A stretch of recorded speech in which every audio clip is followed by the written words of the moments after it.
Now, I was recently told that people who don't like Ricky Gervais just don't get him, and that really bothered me because I used to like Ricky Gervais.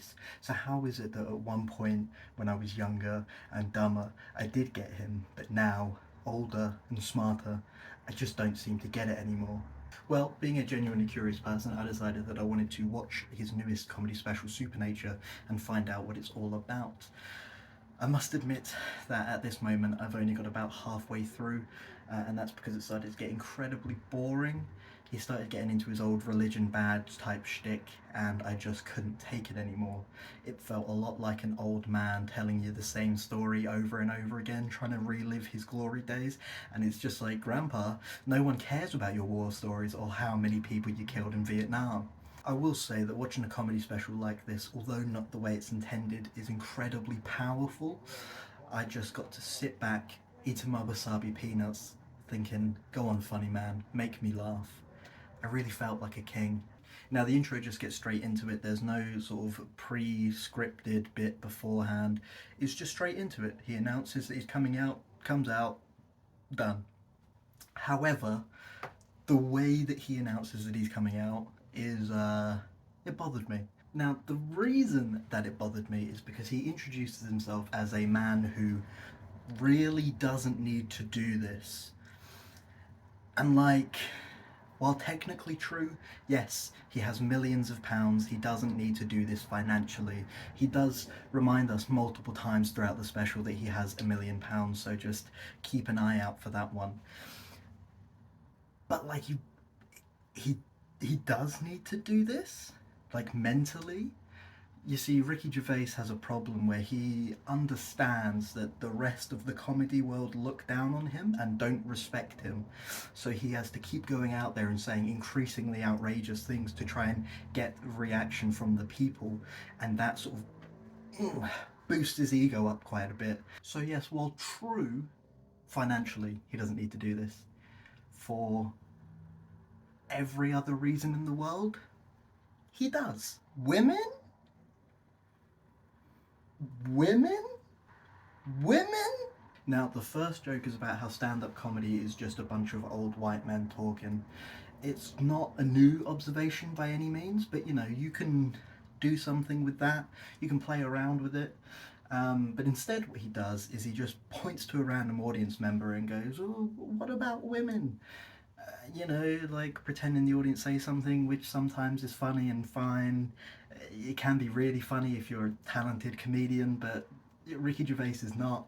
He then does this joke where he goes, "Oh yeah, what about all the funny female comedians like?"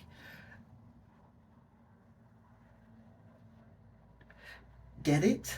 Because there aren't any.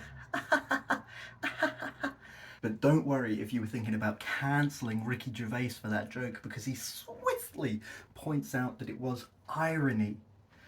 That's right, he wasn't actually saying that women aren't funny, he was being ironic. Now, just in case you don't know what irony is, Ricky Gervais very helpfully defines it for all of us. He defines it as when you say something that everybody knows isn't true. You know, kind of like lying. Remember that movie he made? The Invention of Lying? It was actually the invention of irony. It's funny, this sounds very much like the 2016 YouTube just satire excuse. Almost exactly like it, where it's like, no? What is irony is how I just started a sentence with, what's funny is, and then said something that wasn't funny. Irony is Ricky Gervais calling himself a comedian. Irony is how Ricky Gervais is a supporter of the rights of all living things except trans people. That's pretty ironic. But like, think about it. What is the joke here? Because if he's just saying women aren't funny and we're all supposed to recognise that that's untrue, how is it a joke? Just lying about something isn't a joke. It's lying, as we've said. And this is especially more worrying when you take into account that Ricky Gervais is one of those comedians of the last great truth tellers. So, what essential truth are we getting at here? Because if the whole crowd is supposed to know that there are funny women, what are they laughing at? Because if they all know it's ironic as well, so you're basically are just saying that there are funny women, why are people laughing? It kind of seems like they're laughing because you said something that they think is true that they know they're not supposed to laugh at. Ooh, scandalous. Twat.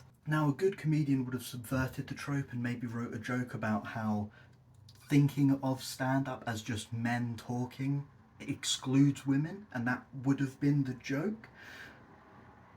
But the problem with that is Ricky Gervais is not a good comedian. But instead, what he does is he just says something offensive and then goes, I was joking. And we're all supposed to go, ha ha ha, Ricky, that's so good. But it's a child thing of when you've said something really horrible to someone and then they go, apologise. You go, I'm not apologising because I was joking. That's what Ricky's doing. Except 5-year-old children normally do that, not a 50-year-old disgusting beast. For the next joke, Ricky Gervais names 2 funny female comedians. I'm excited. Some good comedy recommendations. The first is Dane Edna, which is a reference that I'm too young to understand, so I did a quick little Google, and that is a male comedian playing the female character of a woman. Female character of a woman? I'm leaving it in. Now, if you don't get it, that's funny. Because he said he was going to name a woman and then named a man. And who is the second comedian that he names? I'll tell you. It's Eddie Izzard. And then everyone laughs. What's the joke there, Ricky? Now, if you're following the formula of the joke, which I hope that you are at home, the first thing was funny because he said he was going to name a woman and then named a man. And the second one was funny because he said he was going to name a woman and then named a woman. You see, this joke only actually works if you fundamentally don't believe that Eddie Izzard is a woman. For those of you who don't know, Eddie Izzard recently came out as trans and now identifies as a woman. So this joke doesn't work. Now the setup is imply woman, say man.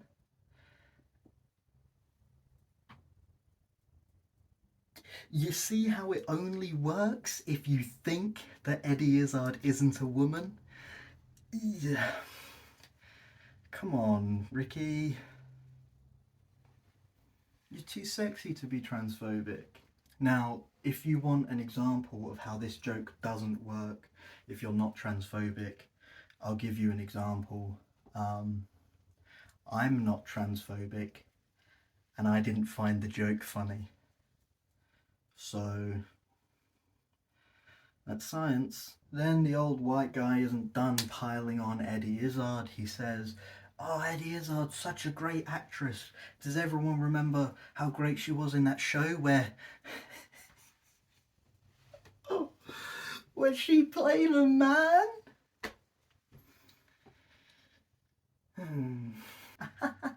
Classic comedy. Get it? Because before they went through the process of transitioning, Eddie Izzard was born as a male.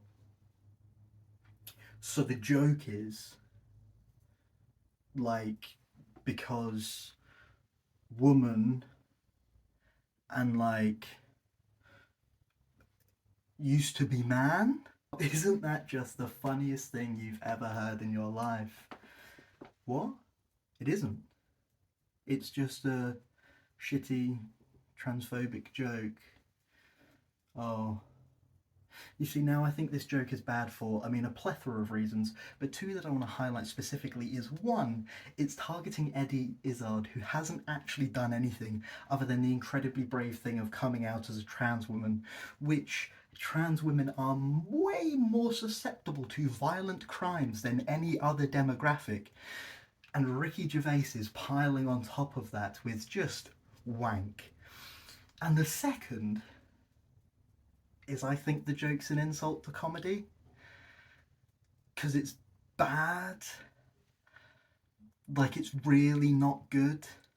Because this is just observational comedy. That's what you've got to realize. Ricky Gervais is doing observational comedy. The observation is trans people are weird. And that's what all these jokes are. That's it. Now, to me, this sounds like something that his character from The Office, David Brent, would say. You know, where he'd say something stupid and bigoted and everyone would laugh at him, not with him. Except now, it's not a character that we're supposed to hate. It's Ricky Gervais, who we're supposed to like. Believe it or not, if you've been watching the special along at home, you are supposed to like him. And we're supposed to agree with what he says. How is it that his comedy has stayed the same, but the perspective of who we're supposed to be laughing at has completely changed? We're now going from laughing at the stupid old white guy who makes all these stupid comments to laughing with him at the minority groups. Am I visualizing it enough? Dead baby! Dead baby! Oh my god, it's a joke about a dead baby! Now he goes into this this really funny bit where he talks about this tweet that he once got where it was like a bit of fucking hate mail, and they were like, you know what? You're less funny than a fart at a baby's funeral. Yeah, that'll show Ricky. Now, oh boy, does this bit take me back to when I was 8 and dead baby jokes were funny to my friends who were also 8. You see, dead baby jokes have kind of gotten old now. Unlike dead babies. Am I right? Thank you. I'll take my Emmy now. Do they even win Emmys? You get a Grammy for Best Comedy Album. You see, I think Ricky Gervais fans just confuse shock factor and comedy. But the thing is, no one cares about dead baby jokes anymore, so they're not hitting on the shock factor front and they're not hitting on the comedy front. So you're just left with nothing. And it's just like a bit about how fart plus dead baby equal funny. And it's like, yeah, if you go into a primary school, which don't please, Ricky, but if you do, you'll be able to go in the assembly and go, oh my god, I farted on a dead baby, and everyone will die laughing, and you'll be the funniest guy there, and that's the only place where you'll be the funniest person. How's he sound? Everybody poops. Everybody poops. So he uses the dead baby bit to sort of pole vault himself into talking about old-fashioned women and new-fashioned women. You see, old-fashioned women, they're always like nagging, being a bitch, not letting me drink beer while I drive. New women, he likes those. They've got more of a sense of humour with their beards and their cocks.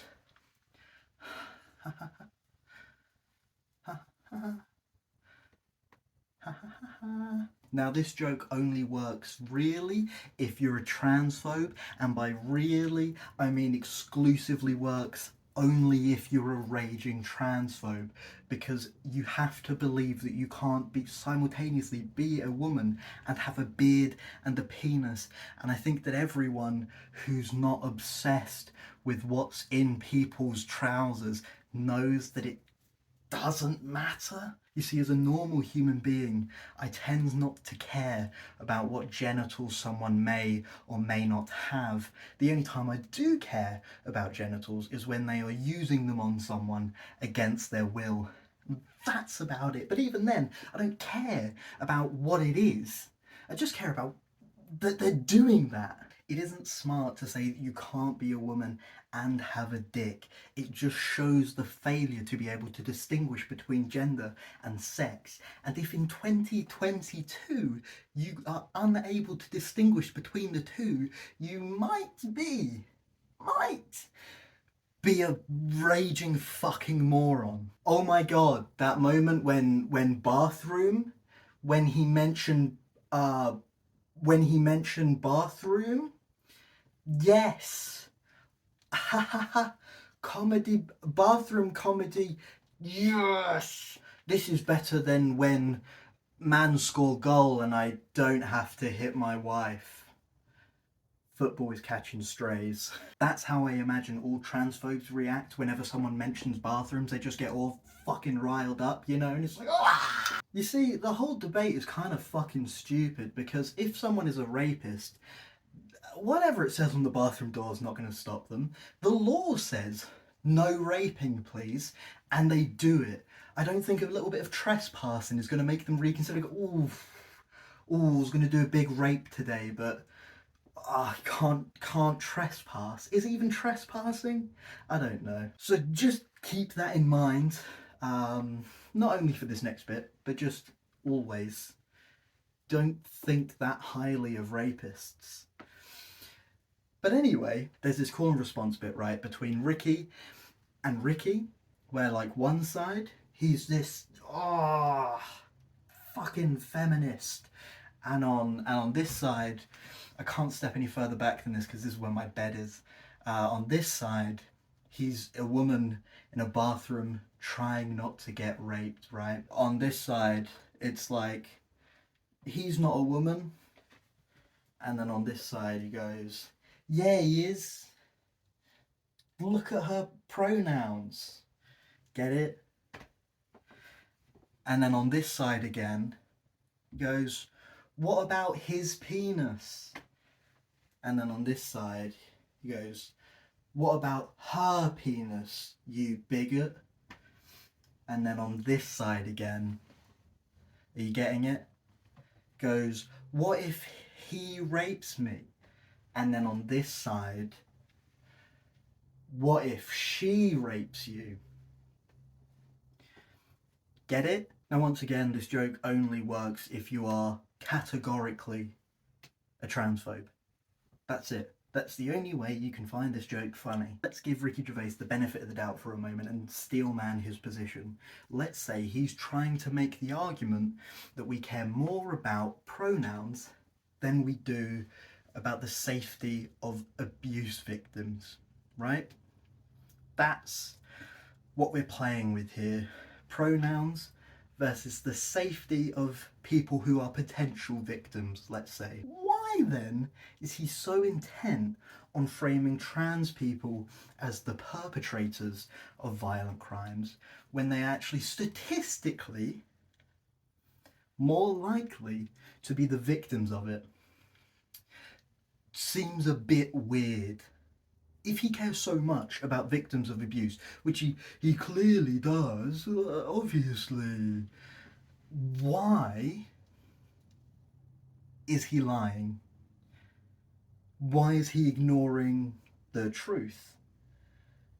Seems strange. You see, this joke doesn't work unless you've bought into the right-wing talking point that all queer people are groomers, like trans people specifically, because I think they're regular human beings. Like, some of them, I'm sure might fucking suck. Like, some of them might, but like, overwhelmingly, there's probably a lot of cool trans people. Definitely a lot of cool trans people. Kevin Hart and the other fallen soldiers. Apparently there's woke comedy now where you have to sign a waiver agreeing that you're not going to talk about any controversial topics, at least according to Ricky Gervais. Now, I'm going to give him the benefit of the doubt because I'm sure he knows more about comedy than I do. However, it kind of seems like you're setting yourself up for a bunch of shitlords to come in and intentionally tell a bunch of really edgy jokes in order to make everyone really upset. Like, just to me, that seems the obvious outcome of this. In theory, it sounds fucking lovely. I would love to go. But, like, in practice, you're just setting yourself up for a bunch of people like Ricky Gervais to come there. I'm a child, sorry. To show up there and just tell a bunch of fucking stupid jokes about rape and transphobia and things like that. But maybe I'm wrong. But as I said, let's say Ricky Gervais is right. Like, what is there to be mad about? Comedy where rape victims can go and not hear jokes about rape, where minority groups can go to hear jokes that aren't at their expense for a change. Like, that sounds really fucking lovely, actually, but not to Ricky. No way. Ricky would rather watch Louis C.K. masturbate. Like, like jerk his like jerk his cock off. Get it? Because you know when Louis C.K. sexually assaulted 5 different women by jerking off in front of them. Remember that?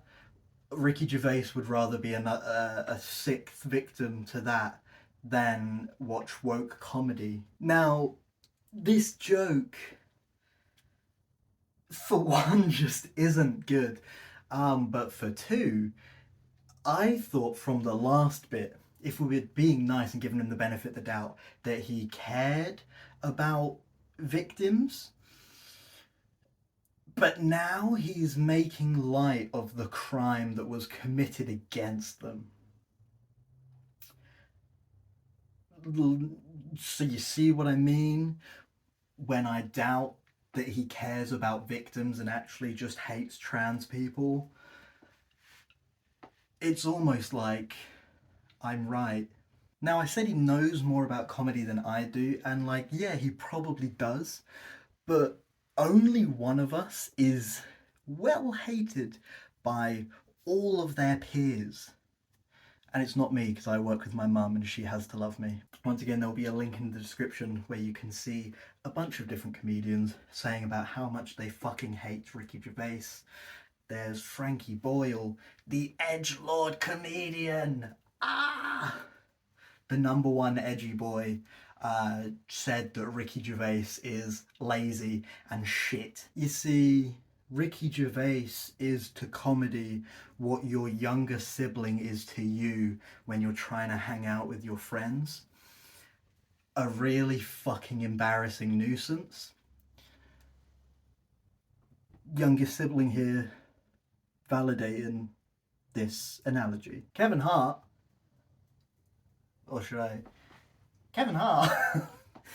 I'm only like 5'8". Still taller than Kevin Hart though. What do you even say about Kevin Hart that hasn't already been said? Well, just to bring everyone up to speed, what happened is he was set to host the Oscars. Then a bunch of homophobic tweets that he said came out, and he refused to apologize. So then stepped down from the Oscars, and then like hasn't stopped complaining about it since. Kind of.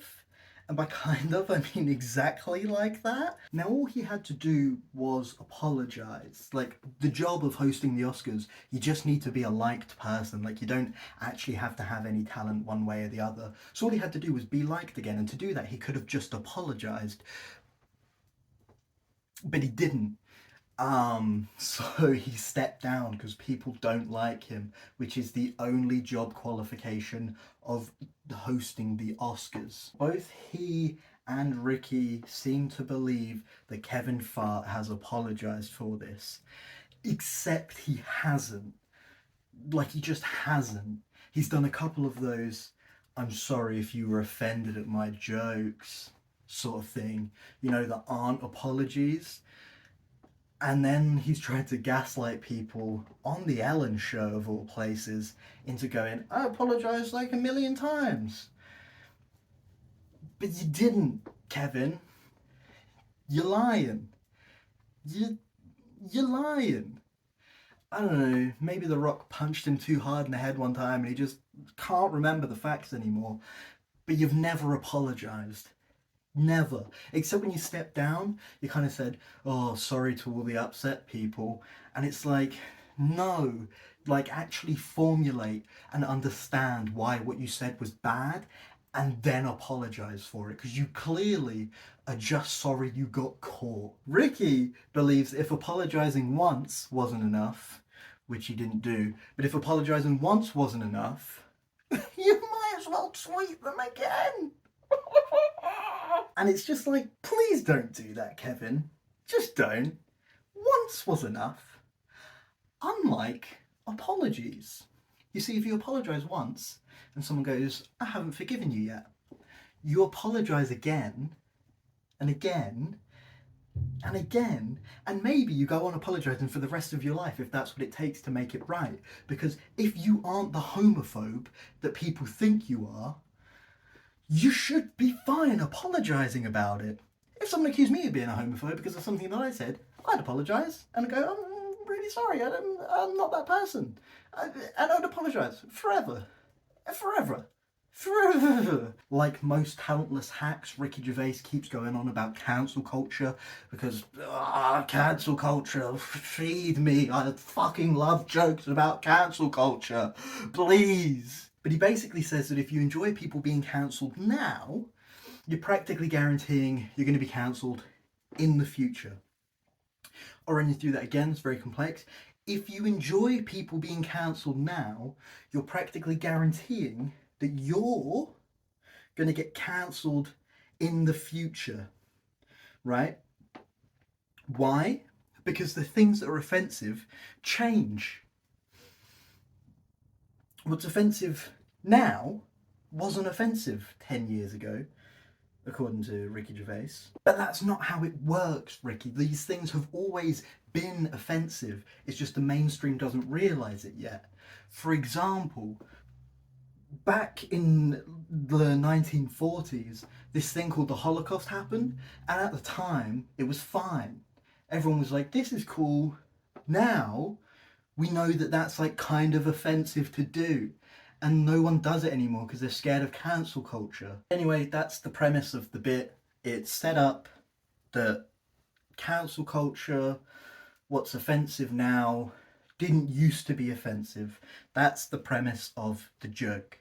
So like so what's the punchline to reinforce it, to make it real big? Well, it's not a good one. He says that if you tweeted now that women can't have penises, you'd be cancelled.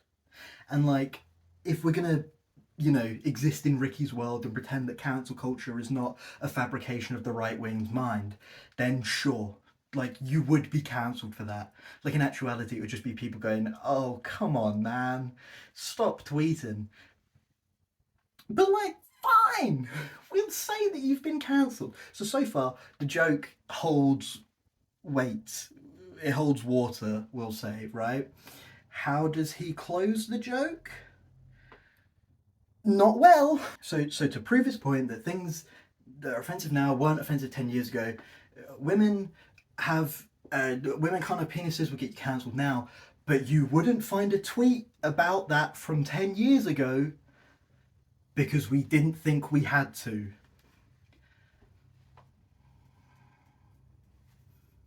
So like, I'm not the only one where this just doesn't make fucking sense, right? Like, if your point is that you would say things back then that only become offensive now, but then you say that they wouldn't say that thing back then,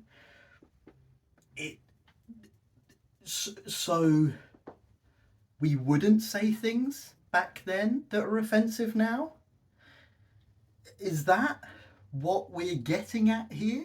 Well, remember, I was told this is a pretty smart man, because remember, the petty reason why I'm doing this is because I got into an argument online about Ricky Gervais, but I was told that he was a smart man, and this entire joke doesn't work because of the premise that he himself set up, which is a running theme of this special, so stay tuned.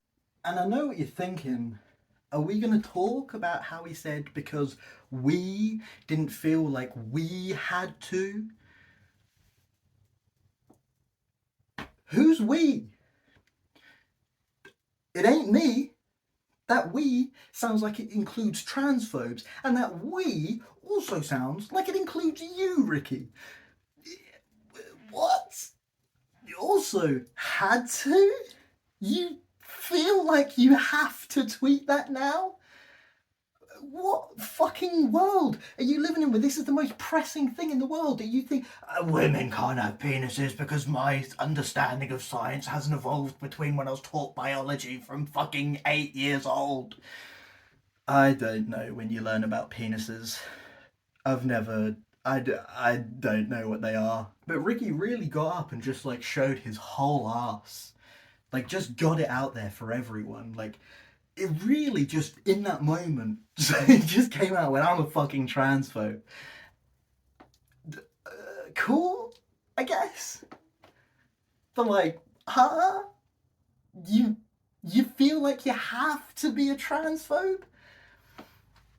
That's deep. The politics of punching. Hiya. Let's talk about punching. You see, punching up is when you make a joke about people that have more power than you. That can be billionaires, or it can be empires, it can be fucking networks on TV, it can be anything that as a group has more power than you as an individual.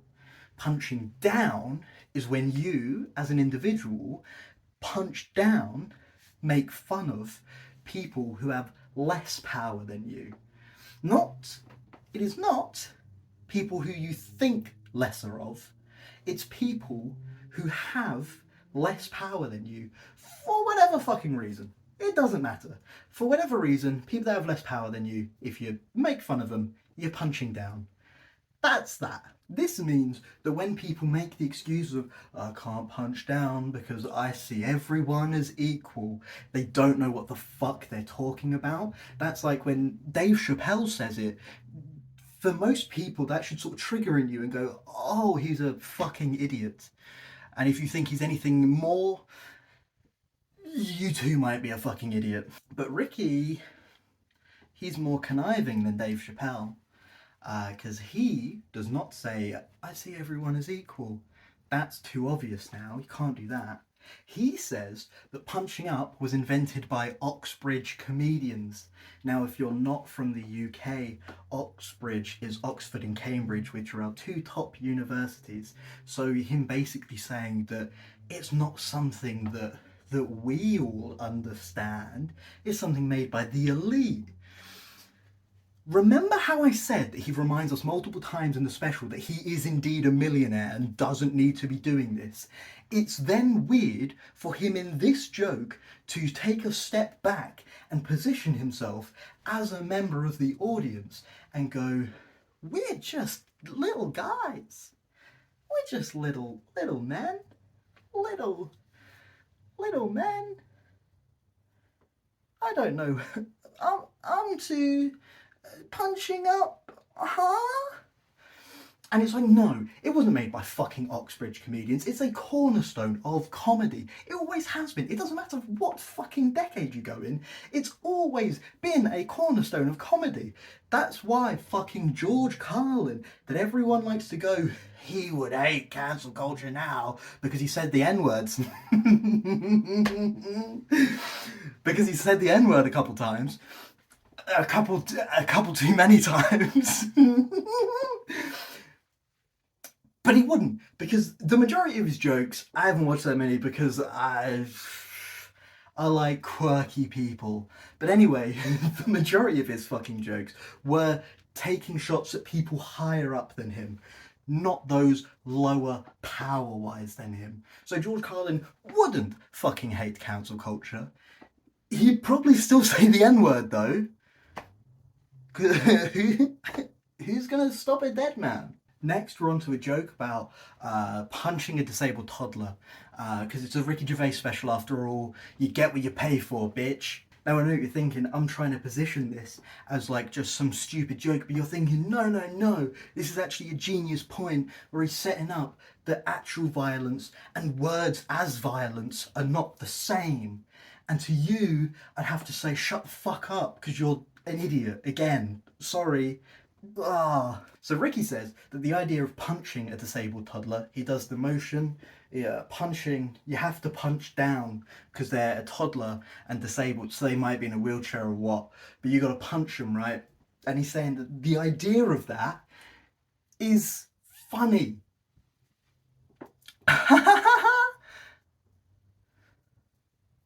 But if he actually did it, it wouldn't be. If he actually dragged a toddler on stage and beat the shit out of him, I'm not sure if that's going to make a sound, but if he actually got a kid on stage and just beat the living shit out of him, that wouldn't be funny.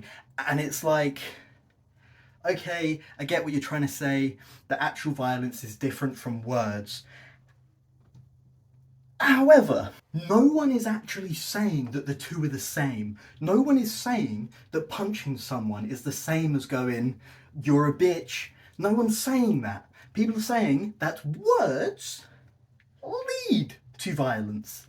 They lead to it. They're not punching, but they lead to punching. You see, you saying that trans people are rapists, or they're likely to be rapists, that makes people go, gotta be aware of those trans people, and maybe I'll fucking duff a couple up.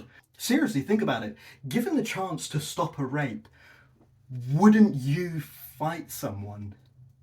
And if along the way you're just listening to these dumbasses feed you over and over that all trans people are rapists, you're gonna see a trans person and think, I've got to stop this rape. So you're gonna fucking hit them. I feel like it's just common sense, but I really hope I'm getting across how just words on stage translate to real world violence. That's the way it's always been. That's how wars start, for fuck's sake. It's just words. And then all of a sudden, there's a bunch of people killing each other. It's the same, except on a much smaller scale, and it's perpetrated by ugly fucking Ricky Gervais. Now I mention it does look a bit like Winston Churchill. There's then this line about how when you're defending minorities, you're actually insulting them because you're insinuating that they have no sense of humour because they can't take the hilarious high-level jokes of Ricky Gervais. Just they can't handle it. So you're actually insulting them by saying, this little baby can't handle the jokes. And it's like, no, almost, because it can be quite patronising the way that grown adults try to defend other grown adults and go, shh, I know that he's insulting black people and you're black and you really want to make a point, but me, the white saviour, needs to say something first. Yes, that is patronising. However, what you're doing, Ricky, is not including people in the joke. See, it's the same thing as if a bunch of fucking kids, white kids, walked up to you at school and just went, I hate that your nose is shaped like that. And everyone started laughing at you, calling you bitch nose, right? Is that funny? Is that comedy? Imagine that, except he's on a big fucking stage. He's not a child. He still acts like one, but he's not. He's on a big fucking stage, sold out in front of hundreds, maybe thousands, and there are like tens of thousands, maybe hundreds of thousands sitting and watching at home, and he's calling you bitch nose. You specifically, he's going, oh, that guy, that kid, bitch nose, and everyone's going, oh, yeah, I fucking hate bitch nose. And then some people in real life like actually hit you and go, I fucking hate you, bitch nose, you're gonna rape someone. It's kind of like that. I went to college and I majored in minorities. He did it. He told a joke that's actually funny. It's almost actually funny. He makes a joke about how he's a straight, white, multi-millionaire male, which actually puts him in the minority, the 1%. However, you don't see him complaining, which is almost funny. Like if it was David Brent saying it, we'd all get that it's funny because he doesn't understand what it means to be a minority. Because obviously being a minority isn't about demographics. It's way more about power and who holds it. So like, once again, if it was a bit, if this was a character, hilarious, so good joke. But it's not. He's not playing a character anymore. This is just Ricky Gervais. And I don't have enough faith in his audience to understand why this would be funny. Like, they laugh, But I think they're laughing for the wrong reasons. The Malcolm in the Middle bit, halfway through this section, is when I stopped watching because it just got really. Ugh.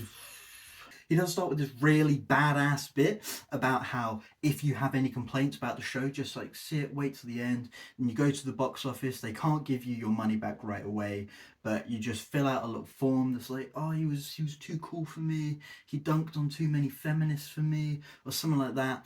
And he'll get all those complaints and he'll take them home, and he will wipe his ass with them. Oh, I didn't know you were gangster like that, Ricky. I didn't know you just don't give a flying flip about anything.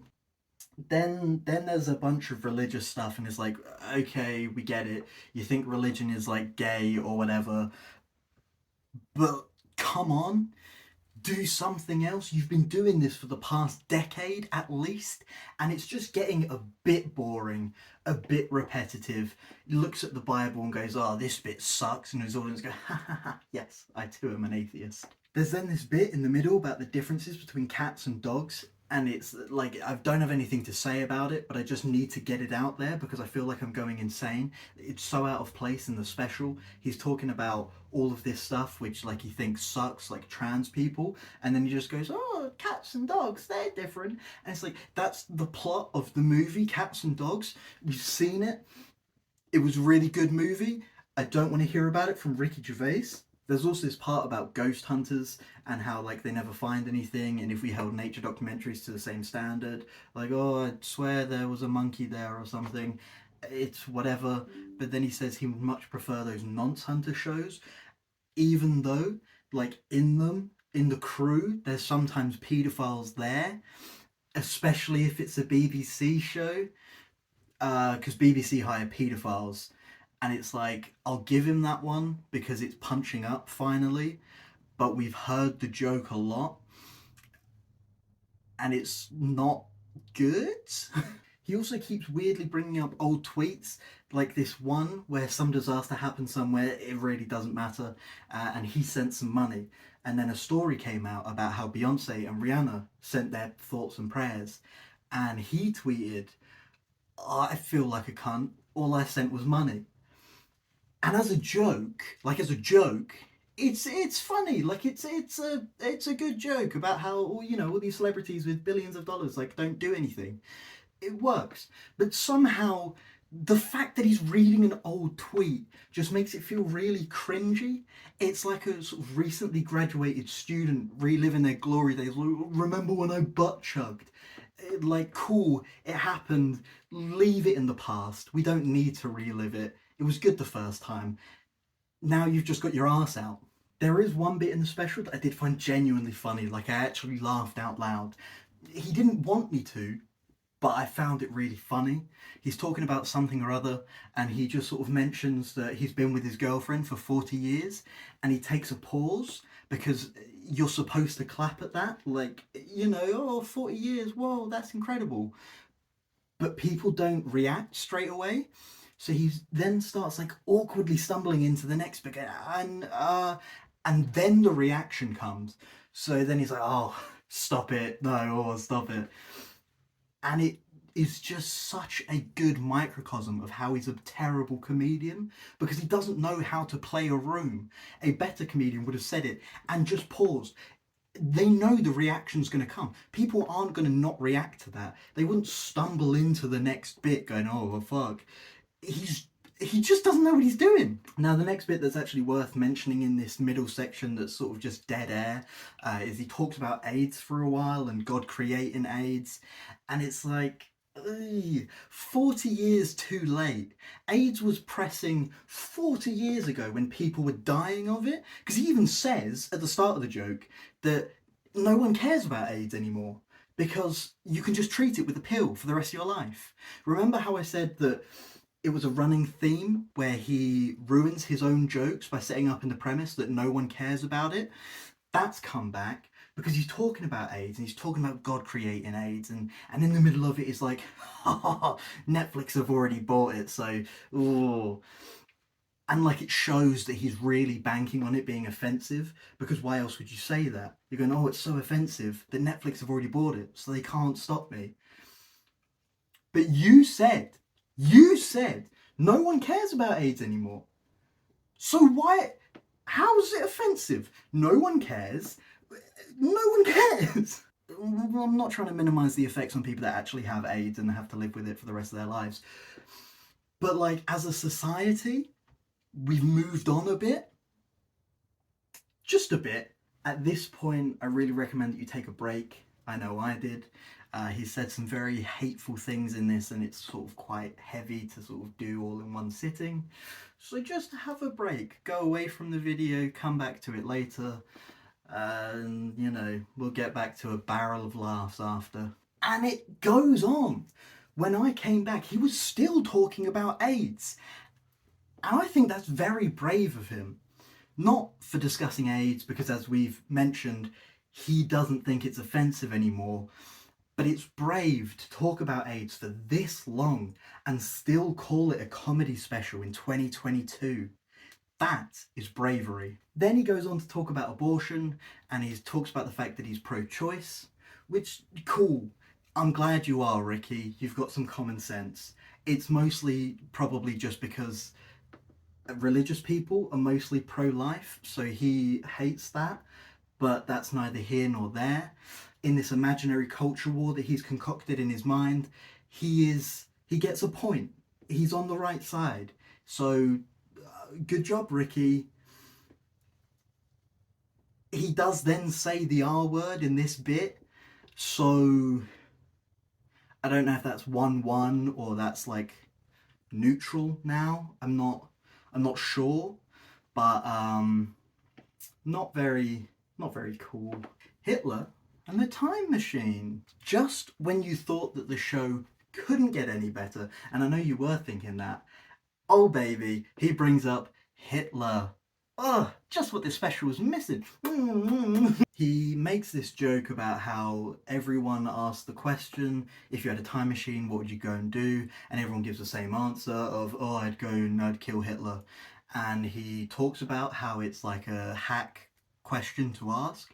But then he mentions the fact that when he had a podcast or a radio show, whichever one it was, he would ask that question. And it's like, that doesn't make you cool or this mega meta genius for going, it's a hack question, but I ask it anyway. It just makes you a hack. You are what you eat, Ricky. He then makes the point of how people tried to kill Hitler and they failed, so you can't do that. And then everyone in response goes, well, I'd kill baby Hitler. And he goes, no, you wouldn't, because Hitler was a cute baby. And he then gets up a picture of baby Hitler on his phone to show everyone. It comes up on the screens behind him, and it's, oh, funny, because cute baby, but bad man. Then he's like, oh, what, why have I got a picture of baby Hitler on my phone? Or isn't that weird? And it's like, no, it's for the joke. That's why. But Ricky believes his audience aren't smart enough to comprehend that. So he starts talking about how he jerks off to baby Hitler. So he's like a paedophile, but it's only baby Hitler, so no one cares. Like, he doesn't jerk off to children, he doesn't touch them, he doesn't whatever. It's just baby Hitler that gets him going. But then, as I said, he said that no one cares because it's baby Hitler. Like, it's a victimless crime. What isn't a victimless crime is joke theft. It's not a crime, but it's also not victimless. This sounds eerily similar to a Louis C.K. joke, and I know no one cares because it's Louis C.K. and he's cancelled, but he did mention Louis C.K. earlier in the special, so bold. But Louis C.K. has this joke how if he had a time machine, he would go back in time and rape Hitler because it's debilitating and he wouldn't do anything that he did. He'd just like sit in the shower all day trying to wash it off of him, which is ironic that he knows that, yet he still went on to sexually assault 5 women. Just a bit odd. Now, I know they're not the same. One's talking about jerking off to baby Hitler and the other one's talking about raping Hitler, but it's like, they're apples and oranges, not in terms of they're different, in terms of they're both fruit, so they're pretty fucking similar. And I just want to stress again, he did make the point that no one would care because it's baby Hitler. That's very important, that no one would care. Just keep that in the back of your head. Doctor, doctor, I'm being systemically failed by the medical system. Have you tried not eating so much? Segueing on to the next bit, we're talking about paedophile.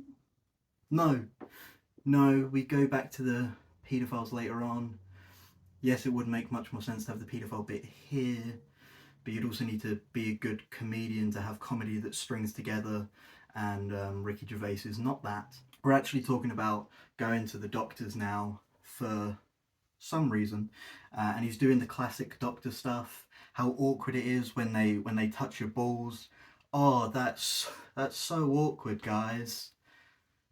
And the old reliable finger in the butt, the joke that we've heard a million times. Thank God I heard it for this 1,000,001th time. It was really good. I should also mention that he brings up again that he's really rich because he goes to a private doctor. It's not really important to the rest of the thing. It's just he keeps mentioning that he's a millionaire, so now I feel like I have to keep mentioning that he's a millionaire. So do with that what you will. Oh baby, we're on to the bit where we talk about fat people. Now, if you at home are playing Ricky Gervais Bingo, this should be the last square on your card, because he always talks about, oh my God, he hates fat people so much, he just wishes all fat people would die. He's doing the classic shenanigans about how fat people do it to themselves. It's all their own fault because he himself, when he was fat, he ate too much and had a bad diet. So that means that everyone who's fat eats too much and has a bad diet, because Ricky doesn't understand that his experience of the world doesn't actually reflect everyone else's, because he lives in this bubble. Well, he lives in a cult. There's a cult of Ricky Gervais, of people who think that he's a smart man. He is not. He says that doctors are being cancelled because they're telling people that they're fat, and it's like, not true. Lazy doctors are being told that they're bad at their jobs because when people go to them with serious health concerns, they just go, oh, it's because you're fat.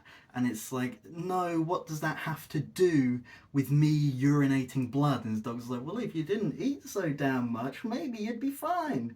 That's why doctors are being cancelled. I'm just taking this section to shout out a Thoughts Line video about being fat and learning to accept your body and all that sort of stuff. It's a great video. Ricky Gervais will never watch it. He'd probably shit himself if he saw the video because he hates fat people that much.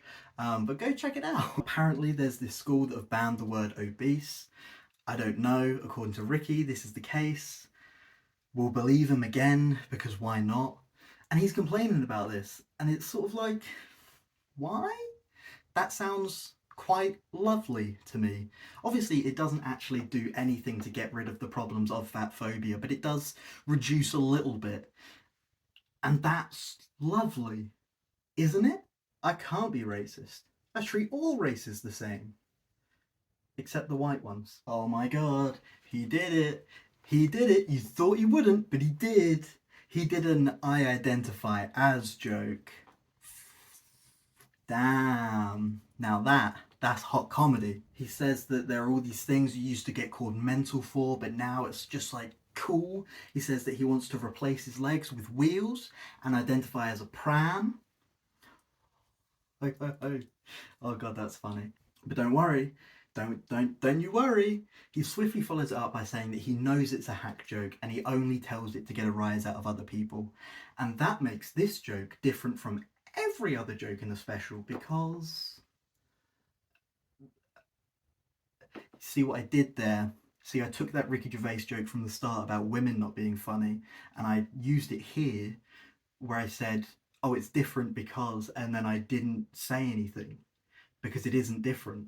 And I would really like to ask him, if he knows it's a hack joke and it's not funny, why tell it? Like, you can still tell transphobic jokes. You shouldn't, but you can. Netflix has made that abundantly clear. But like, just tell a different one. If you know that it's a hack joke, don't do it because it's boring. People have heard it before. This is supposed to be a fresh, new 2022 special, and it's just...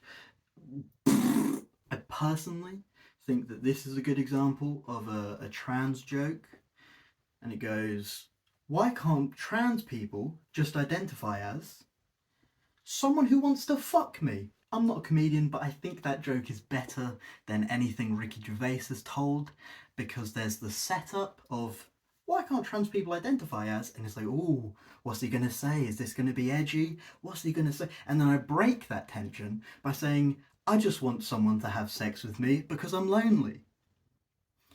See, it's a joke about trans people, but it's actually at my expense because I'm just a lonely guy. Shits Gervais joke aside, he says that he keeps that joke in, knowing that it's a hack joke, because he wants to prove the point that even though he's joked about all these other offensive topics, like the Holocaust and AIDS, that all people are going to care about is this trans joke, which like is almost a good point, if only it were a completely different point, because he mentions, you know, that thing that I said to keep in the back of your head, just bring it to the front now. He mentioned in the Holocaust joke, which is actually just a paedophile joke, he mentioned in that joke that no one cares because it's baby Hitler. He mentions in the AIDS joke that no one cares because you can treat it with a pill and it's just not as devastating as it used to be. So he says in those two offensive topics that he brought up, he said in the jokes why they're not offensive anymore. And then is surprised that all people care about is the trans thing. There are still other ways to be offensive. There are lots of other ways. Take Jimmy Carr, for example. He's a man that recently got cancelled for making an actual Holocaust joke. I do actually just want to step away from Ricky Gervais and talk about that Jimmy Carr joke, because it's really not good. And not because like it's offensive, like that is a reason why it's bad, but it's also not good because as a joke it doesn't work. For those of you who don't know, he told this joke where he says no one ever talks about the good parts of the Holocaust, like all the G words that were killed, right? I'm saying G words because I think we're getting to a point where that's considered a slur. It's the term for travellers. The reason that joke doesn't work is because the setup says no one ever talks about the good parts of the Holocaust. Now that makes you think of a good byproduct of the Holocaust, right? But then he mentions just another group that were targeted by the Holocaust. To prove how bad the joke is, if you just change it slightly and say, no one ever talks about the good parts of the Holocaust, like all the black people that were killed, you see then how it doesn't work? This works very much on people hating travellers, and like that's it. That's the joke.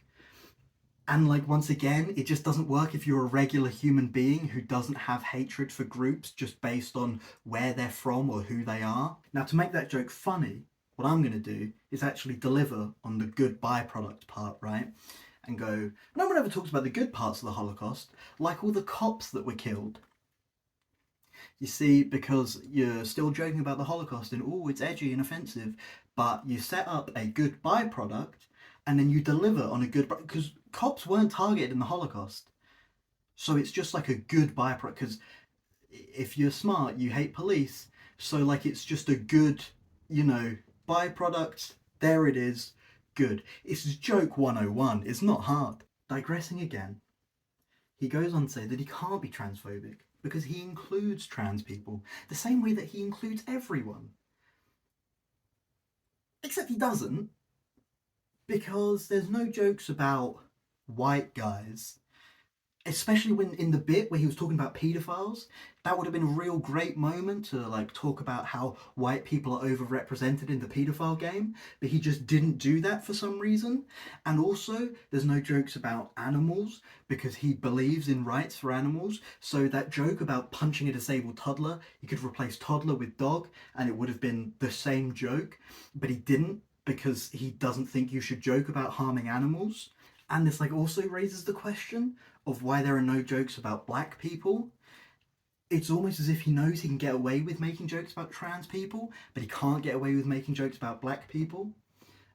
I think the big question to take away from this comedy special is, why doesn't Ricky Gervais say the N-word? He then goes on and says that of course he supports trans rights. Trans rights are human rights. Because of course, even though it goes against everything that he said up until this point, that's what he says. And he backs that up by saying that he will adopt any position to make a joke funnier. Which does raise the question of why have none of the jokes up to this point been funny? I think that's a good question to ask. If he will adopt any position to make a joke funny, any position, why hasn't he adopted the position of someone who's a good comedian? This also raises the point of why he most often adopts the position of right-wing talking points. If he's trying to make the joke as funny as possible, why does it skew way more to the right than it does to the left? It's weird. It's almost as if he's trying to appeal to a certain demographic of people where he can tell lazy jokes and get away with it. Because it's almost like to tell progressive left-wing jokes, you actually have to think about them and be funny. But to tell jokes to right-wing people, you can just say whatever you want and they're going to find it funny as long as it's at the expense of someone else. Ricky also goes on to say that like jokes don't tell you anything about the author, which I think anyone with the slightest bit of common sense knows is not true, because the things that you think deserve to be joked about, deserve to be mocked, tells you a lot about that person.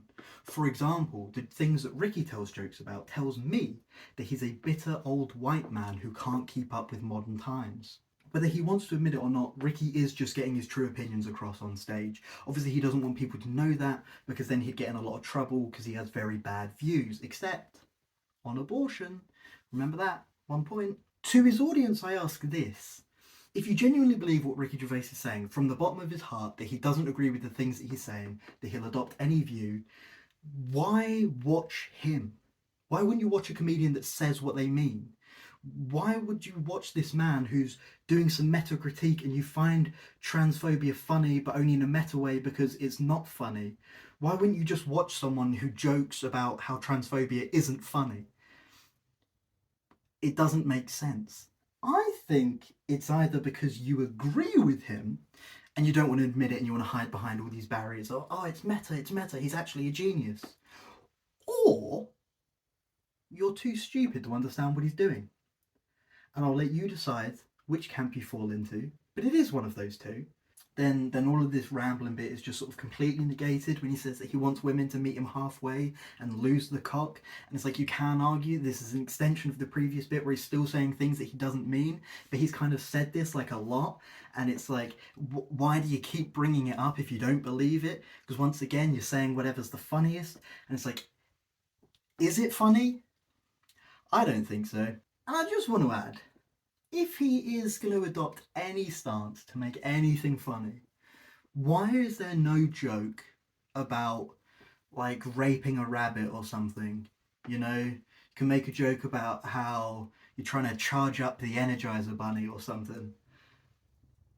But there's not, because Ricky doesn't believe the jokes about animal abuse are funny. So he doesn't tell them. It's almost as if he only tells his actual opinions on stage. But that would mean... So I really hope I've got it across in this point that he doesn't believe that trans rights are human rights. At most, he believes that once you've had all the necessary surgeries to become a real woman, that then you're a woman. But that's still transphobic, Ricky.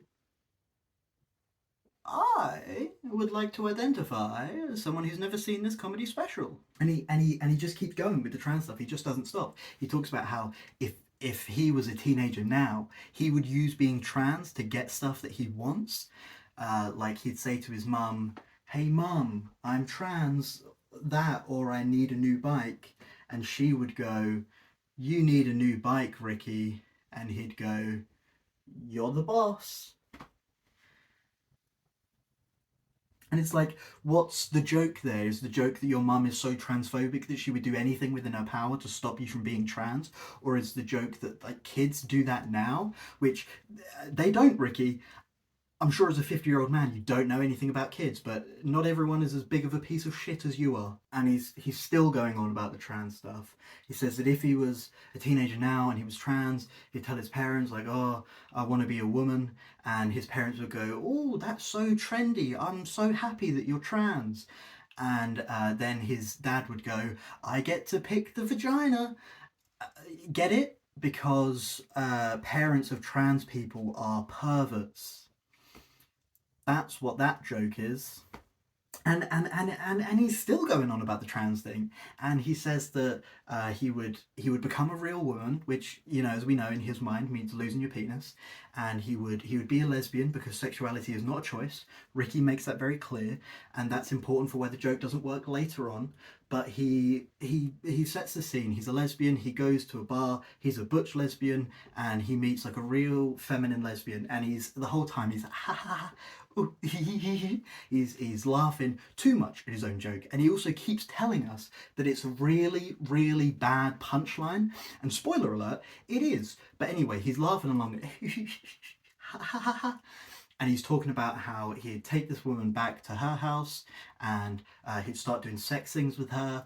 He says about scissoring because he's an old man, I guess, and then she would go put this on, and he would he'd put the strap on, and that's when he'd kick himself. That's the punchline of the joke, just in case you didn't get that. No, if you don't get it, he'd kick himself because he used to have a real dick, and then he doesn't, and it's like, oh, get it, but it doesn't work again because if he stayed a man, as he said, like, being gay isn't a choice, so that lesbian wouldn't have slept with him. But like, maybe he's trying to make the joke of like he'd still be a woman with a dick, but he's made that abundantly clear that he doesn't think those two things are possible at the same time. So like, it doesn't work because of his own setup. Again, I know I keep making the same point, but it boils my blood. I'm actually getting really hot. I'm sweating, in case you haven't noticed. It just I don't get it, Ricky. Ring ring. Oh, is it for me? The 1950s called. They want their comedy back. Finally, we're getting into a bit of race play here. He makes this joke about how everyone treats all races the same, except for Eskimos. Am I right?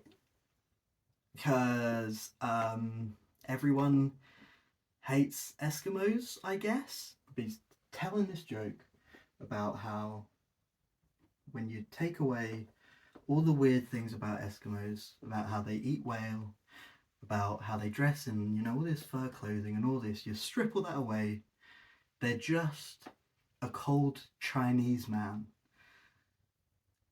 And like, I get what he's trying to do. The setup was that once you strip away all of these weird things, and like, you think he's going to say he's just the same as everyone else, but then he doesn't. He says that he's just a Chinese man, except instead of saying Chinese man, he uses a slur, which I'm not going to repeat. Now, the reason why this joke doesn't work is because unless I'm hanging out in the wrong circles, there isn't this stigma against Eskimos. I don't think I've ever heard anyone talk about Eskimos before Ricky Gervais. In that way, he is breaking new ground, but there just isn't a stigma. He creates this false narrative and then tells this joke on this false narrative, and it doesn't work because the narrative isn't true. He's trying to make an observational joke. Again, Ricky Gervais is just an observational comedian going, oh, this thing's weird, and everyone goes, hardy ha ha. But the thing that he's observed isn't a real thing at all. Then he does this joke about how he asks this Chinese person their name, and they say their name is Ling Ling, and then he makes a ring ring hello joke, but he obviously does the accent. Once again, I'm not going to do it because I'm not a scumbag, but he does that, and then people laugh, and he goes, remember, irony, irony, remember it. And like, using his definition of irony, the one that he gave us, if you don't remember, it's the definition of lying. What is the lie? Because the joke is just racist. Like, it's not saying anything. So how is it ironic? What is ironic about it? Other than if you are just using it as this paper thin shield of, oh, it's fine that I said the offensive thing because I was just joking. It doesn't work. You see, irony is not saying something offensive that everyone knows is offensive and then that makes it okay. That's not how the world works. That's not how the word works. There's this famous example, which ironically, haha, I can't remember the name of, but it's this guy says that the Titanic's never going to sink, but it was written after the Titanic sunk, so everyone reading it knows that he's an idiot, and like it's dramatic irony because he says it and he's supposed to be like a really smart guy, but we all know that he's an idiot, right? So irony is saying something but it having like the opposite effect, right? Like when I said it was a famous thing, but ironically I didn't remember what it was called. That's irony. That bit, the intention was that it was a racist bit. The outcome was that it was a racist bit. Even with every definition of irony, and I have scoured the internet and found as many definitions of irony as humanly possible to store in a brain, it's not irony. And I know that it didn't need explaining because everyone understands that it's not irony, and he is just saying, "Oh, I'm joking, so you can't cancel me." But like, how do people think this is a smart man? How? He's just a liar. He also keeps doing this thing where he goes, "Oh, that bit won't make it in," even though it does make it in, and I know because I watched the special where every single bit where he said that won't make it in made it in, and it's like he does it to pretend that something was more offensive than it is, going, "Oh, I can't put that on TV," so like people laugh more because they go, "Oh, that was offensive, whoa," because as I said, shock factor comedy, the same thing to a Ricky Gervais audience, and it's not a big deal. Like, it doesn't actually mean anything that he keeps saying this. It's just like this hack thing, and he keeps doing it, and it really bothers me because Ricky Gervais is just a hack. The paedophile and the inferiority complex. Pub name. Finally, we're on to the paedophile bit. And we're nearing the close of the show. I know that the paedophile bit would have come a lot more naturally after he was talking about jerking off to baby Hitler, but here we are, in a roundabout way, we're at the same destination. Soon, you won't be able to say paedophile anymore. You'll have to say something like addicted to child fiddling, or a person who sleeps with children, because paedophile will become a slur. Yet another bit about woke culture. Oh yes, please, I just want to gobble it up. Can you rehabilitate a paedophile? That's the premise of this next joke. Ricky goes on about how you can make these facilities where you give paedophiles little people. He uses a slur. You can give little people to paedophiles and they can have sex with them and they will stop having sex with children. That's the joke. What am I going to do? I'm going to tell you why the joke doesn't work. The joke doesn't work because paedophiles are not a minority group. They have tried to establish themselves as a minority group in the past, calling themselves minor attracted people, MAPS, and everyone went, fuck you. No, you're paedophiles and you should be shot. That was the general response. So they've tried and it didn't work, Ricky. If you actually did any research in any of your jokes, you would know this and you would not tell the joke. And like, once again, it just kind of groups trans people in with paedophiles. And I was going to say it was a byproduct of the joke, but that's the wrong wording because this is just the genuine intent of the joke. Ricky Gervais wants you to have in your mind the connection of paedophiles, trans people.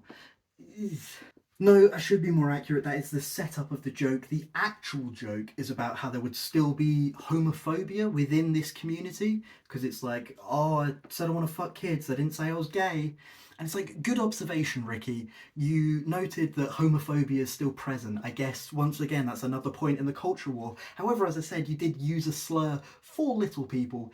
And on top of that, it was in a joke where you took away all agency from little people and treated them as if they were a different species of thing and not just human beings. But anyway, all of this is to set up the fact that at school there was a paedophile teacher, and once the teacher got found out, his mum was like, "Ricky, little Ricky, did the mean man touch you?"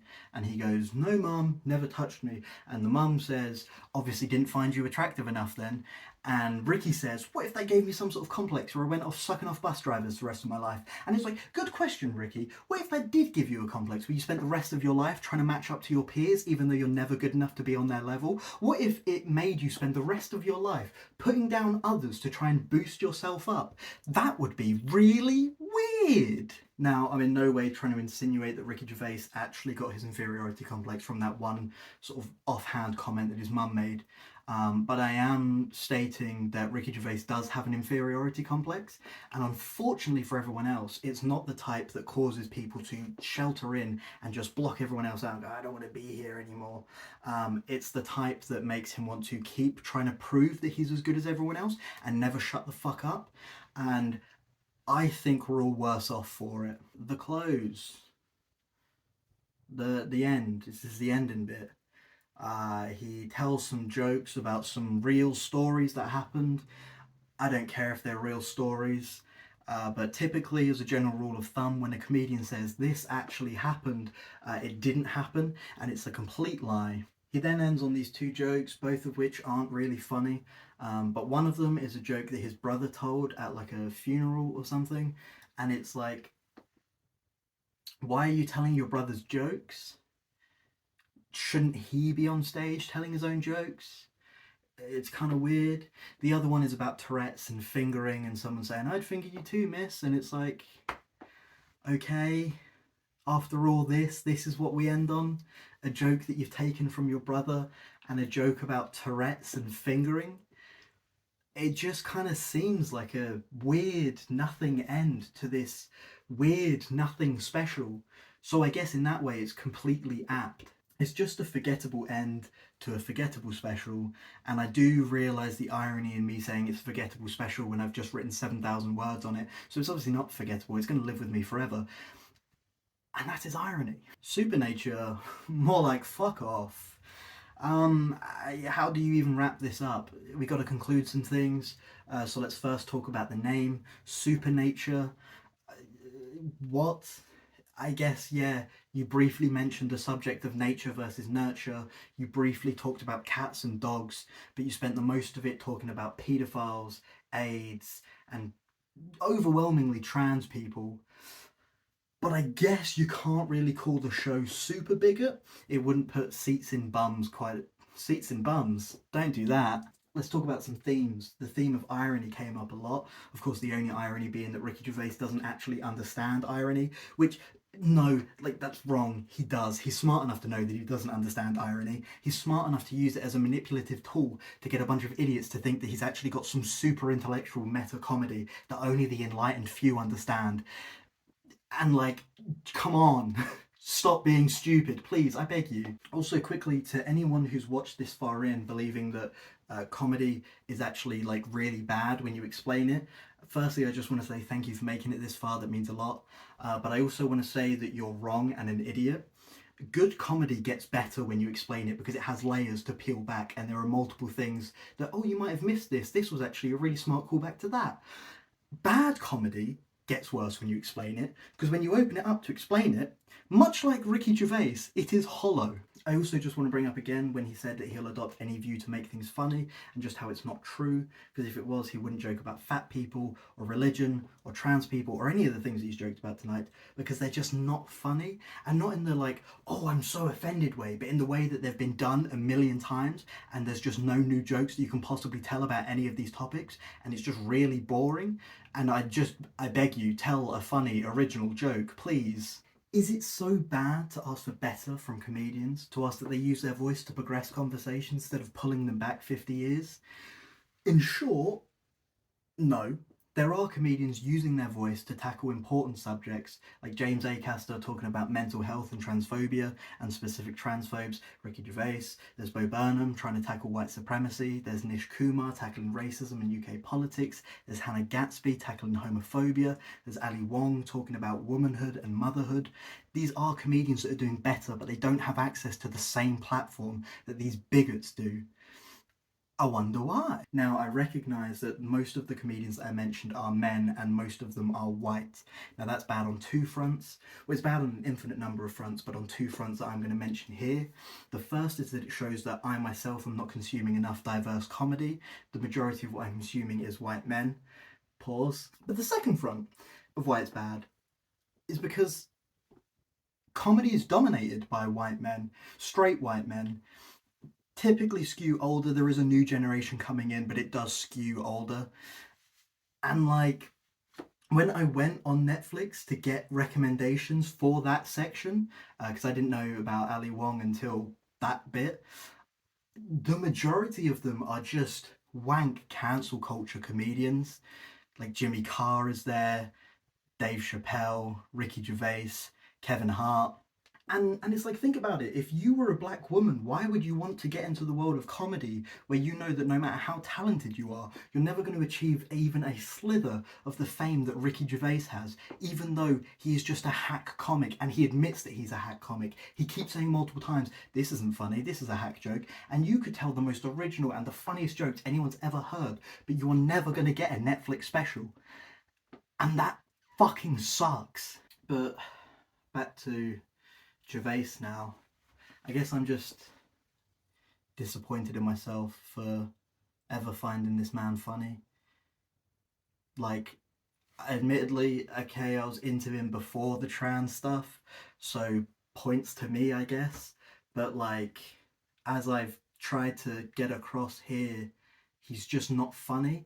Even structurally, the jokes aren't funny, which means that the only thing I was ever laughing at was like, ha ha ha, yes, religion bad.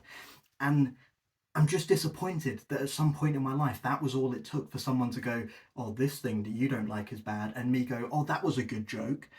That's all it took to make me laugh back in the day. And it's just so disappointing. He admits multiple times that the jokes he's telling either aren't funny or they're hack jokes, and yet he still tells them. And it's like, why?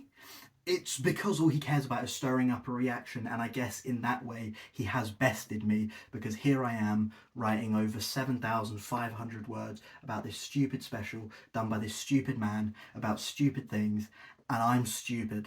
Comedy requires a curious mind, and Ricky Gervais just doesn't have that. He doesn't want to interrogate things, he just wants to point at things and go, that thing's bad. Why? Because it's new and I don't get it and I'm not it. And I guess I just can't believe that people believe the shit that he comes out with. How when he says that he'll adopt any view to make things funny, people believe it. But it's like he didn't make a joke about how abortion is bad because he doesn't think that it is. He doesn't make a joke about how animal abuse is good because he thinks it's bad. It's just, it doesn't add up. What I'm trying to say is Ricky Gervais is a piece of shit that isn't worth the air that he breathes.